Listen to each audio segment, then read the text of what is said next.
مدگل در اومده، فیلم تو دیدیم باهاش، چه خوب. این دوست من چند وقت بعدش به من زنگ زد گفت آتیسا جون میخواستم بهت بگم که من و علی با هم دوست شدیم، حواست باشه. خود علی رفت و دوست من دوست شد بابا. شفاف‌سازی کامل مدگل از ماجرای پخش فیلم پرنش و ماجرای خیانت با فیلم بردار.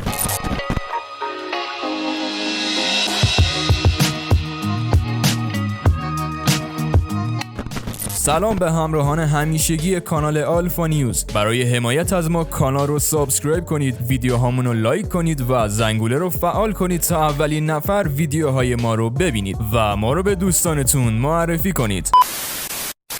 همون جور که در جریان کل ماجرا هستین، دوتا اتفاق پرحاشیه برای مدگل افتاد که باعث شد توی اینترنت کلی سر و صدا کنه و وایرال بشه. خب همون جور که میدونید مدگل و جیدال خیلی وقته که از هم جدا شدن و دلیل جداییشون خیانت مدگل با فیلم بردار جیدال بوده که خیلی توی رسانه‌های حاشیه‌ای سر و صدا کرد و وایرال شد. خب از این موضوع که بگذریم، جیدال یه آلبوم داد که توی یکی از آهنگای اون آلبوم مدگل رو دیس کرد و به ماجرای خیانت مدگل با فیلم بردارش اشاره کرد که حسابی حاشیه ساز شد.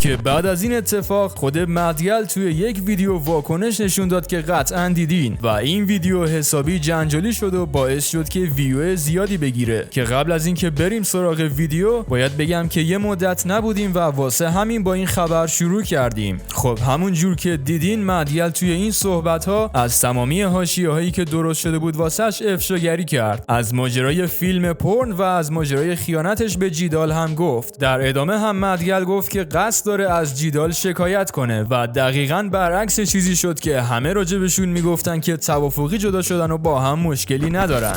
اما اومدم که یه پولی درارم رو یوتیوب دیگه، من که پولکی. نه اومدم که این بحث علی و این دیسی که داده رو یه سری حرفا راجعش بزنم، به خاطر اینکه قشنگ نیست دیگه حرفای بد راجع زده میشه، حرفای دروغ راجع زده میشه و خیلی چیزا واسه ساکت بشینی انگار واقعیت اینجوری. هرچند که جواب ابلهان خاموشی است. یکی حرف نمیزنه دلیلش لال بودن نیست، دلیلش ترسم نیست. من ترسی از این آدم ندارم. این آخرین باری که منو تهدید کرد، وایساش هست که داره هر بده میکشه. من با یه وکیل صحبت کردم و همین الان من میتونم با وایساش برم و ریسترینینگ اوردر بگیرم و ازش شکایت میکنم و اون شکایتم کلی هزینه داره. هزینه شکایتی که من میکنم و اون باید بده. کشور قانون داره، اینجا ایران نیست بیای زنا رو هراس کنی و هر چی دلت میخواد بگی و تهدید کنی و لات بازی دراری، بعدش هم بری بشینی حال کنی با خودت. اصلا همین چیزی نیست. بس اول این خیانت با فیلم برداره. یکی این که من به علی خیانت نکردم، تا حالا به کسی خیانت نکردم، تو برنامه هم نیست از این به بعد این کار انجام بدم. هر اتفاقی که افتاده بعد از به هم زدن من و علی افتاده. پس این از این. خودش هم نمیگه خیانت کردی. این داستان خیانت از این جمله فیلم بردار در اومده که یه جوری مردم نتیجه گیریشون خیانت بوده. خیانتی در کار نبوده. این که فیلم بردار داستانش چیه؟ بین من و اون چی شده؟ بین من و علی و اون چی بوده؟ بین اون و علی چی بوده؟ نمیدونم اصلا چی شده ما به اینجا رسیدیم. من دلیل نمیبینم بیام به آدمای مخاطب و غریبه توضیح بدم. امروز به دیروز کامنت ها چی بود؟ هیچی. مدگل در اومده، فیلم تو دیدیم باهاش، چه خوب. چون یه فیلمی پخش کرده، این حالا نمیدونم کی، که دختره یه صحنه از فیلم شبیه من میشه و الان دیگه خوره دیگه. کلا همه کامنت های من یه توسعه موافقه کنم، تلگرام، یوتیوب، توییتر، هر جا بزنی پورن مدگل. قبل از اون این بود که تو شیطان پرستی، دیوانه ای، نمیدونم چطور پرتی مخ جوونای مردم میکنی. قبل از اون این بود که نمیدونم تو داری ادای بیلی آیلیشو در میاری، تو اصلا صدا نداری. من نباشم یکی دیگه باشه، همین خود علی. الان از بدترین دشمنم بدتر. آخرین حرفی که من زد بدترین حرفی بود که آدم تو زندگیش من زده. بدترین حرفی که آدم تو زندگیش من زده. یعنی قشنگ گشت ببینه بدترین چیزی که میتونه بگه منو دلمو بشکنه چی بود. دقیقاً همون حرف زد. دوستای خود علی برام خواستگار بودن، شاید باورتون نشه. آشناهایی که من از طرف اون میشناسم اومدن بهم گفتن فلانی خواستگارت از الی فلان کارخونه رو داره، همین فردا میاد.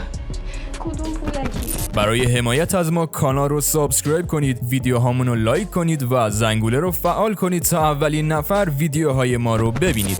خدا یعنی هر چی آدم بگه که یه موقع خودش با خودش روبرو نشه. میدونی اینجاست که میگم تو خشم و نفرت فرو رفتن خیلی خطرناکه، چون و یه جورایی یه قلاده رو گردن تو میخواد بندازه. میدونی چی میگم؟ و لحظه‌ای که از اون قلاده در بیای عصبی میشه. درست همونطور که مثلا بهزاد لیتو میاد میگه آقا من جیدال 70 رو دوست داشتم، 20 رو میده. آقا جیدال 70 رو دوست داشته، نه ما رو تو گنده کردیم فلان، تو غلط کردی بابا. میدونی یا مثلا از پایدار اومدی بیرون، عرفان میدونه قبلا چجوری می‌خواستی از پایدار بیای بیرون. میگم من خیلی حرف دارم بزنم. یا مثلا این داستان خیانت، من و علی 7-8 سال پیش تو ایران یه دور با هم دوست بودیم. چه حماقتی کردم من با این آدم برگشتم. اونجا تصمیم درست گرفتم. باش به هم زدم. چرا؟ به خاطر اینکه ما خونه‌اش بودیم. یهو چند تا لات اومدن در خونه‌اش بزننش. و این قاطی کرد، تلفن رو برداشت زنگ زد اون موقع به آرتا. فکر می‌کرد که آرتا اینا رو فرستاده. عربده میزد سر آرتا، میام میکشنت، پدرت تمومت میکنم. اونجا من اینجوری دیدم که آقا این آدمی نیست که من میخوام باش باشم. همین پارسال همونجوری سر من عربده میزد، همون حرفا رو که دقیقاً به آرتا زده بود به من داشت میزد. همین حرفا رو با آدمای دیگه زده. میگی نه این ویدیو رو از سپر خسته بکن. مشکلی نداره. میگم علی دیدار مشکلی داری؟ نه مشکلی ندارم، ما دوست بودیم قبلا، ولی خب ترجیح انرژی منفی نیارم توی زندگی، بخاطر اینکه علی احساس کنم خیلی انرژی منفی داره، درگیری همش با اون داره. ترجیح میدم پیسفول باشه و میگم ترجیح میدم یه سری دوری دوستی باشه. خدا نمیخواد تو بقیه بگم واقعا اینجوری من آدمو دوست دارم باشه، ولی دوستم دارم، ولی به خاطر کاری که با رفیقای دیگه کرده، کارهای زشتی کرده، حتی یه سریاشون به خطر انداختن جون دوستان بوده. یه راه برگشتی نداره. دید من یه سری کارا میدونی وقتی مثلا لوکیشنی که میذاری فلان کنی بگیریدش، نظر من اینا خیلی قویه دیگه، میدونی توی زمان تو کارو دیگه هم تیر میزنن، این کارو نمیکنم. مثلا همین انرژی منفی من خودم دور میکنم، ولی علی پسر خوبیه، رفتم خوبه واقعا، من دوران خوبی داشتم، دوران خوبی من نمیشه کار کرد. من آدمی نیستم که بخوام این گذشته رو مثلا کار کنم. خیلی دوران خوبی داشتم. میگم علی دیدار مشکلی داری؟ نه راست میگه سپر. آدما رو تهدید میکنه، همش تو انرژی منفی، همش دیس میکنه. یکی از دلایلی که ما با هم زدیم این بود. من بهش گفتم آقا من خوشم نمیاد از این لایف استایل هفت صبح پاشی زد بازی فلان کرد، جمهوری اسلامی فلان کرد، فلان کرد، میخوام دهنش رو سرویس کنم، ماها سر بازاری ما باید فلان باشیم، اینا نباید فلان باشن. همش یارو تو این داستانه.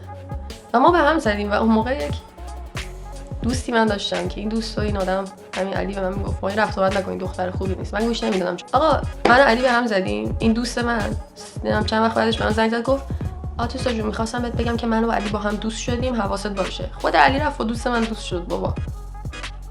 خود علی که این حرفا رو میاد میزنه ادای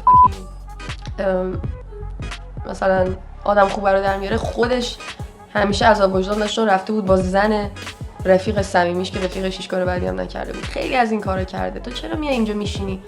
چقدر باید به خودت دروغ بگی که باورت شه؟ چقدر؟ بعد که اینو به روش آوردم گفتش که نه من رفتم با اون به خاطر اینکه تو رو دوست داشتم، قلبمو شکسته بودی. خب منم رفتم با فیلم بردار چون دلمو شکسته بودی، تو رو دوست داشتم. علی کلا خیلی اینطوریه که برای تو اخه، برای من اوکیه چون من دلیل دارم، اما تو اگه دلیل داری دلیل تو رو قبول ندارم. دلیل تو اون دلیلیه که من میگم. تو اگه میکنی حرومزاده‌ای عوضی، من اگه میکنم حق داشتم چون یه دلیلی دارم. کلا تو این سیستم زندگی میکنه. من بعدش هم میگه تو خودت هم با اون آدم تو رابطه بودی، چون اون یک سوسمار پدر سوخته بود، رفته بودش گفته بود تو من تو رابطه بودم. میگفت فیلم بهش نشون دادم، مثلا نمیدونم من با این آدم تو رابطه بودم نه فیلمی هست. نظر شما چیه بچه ها؟ مرسی که تا آخر این ویدیو با ما همراه بودید. یادتون نره حتما چنل رو سابسکرایب کنید و ویدیو رو لایک کنید و نظرتون رو واسمون توی کامنت ها بنویسید. تا ویدیو بعدی، بدرود.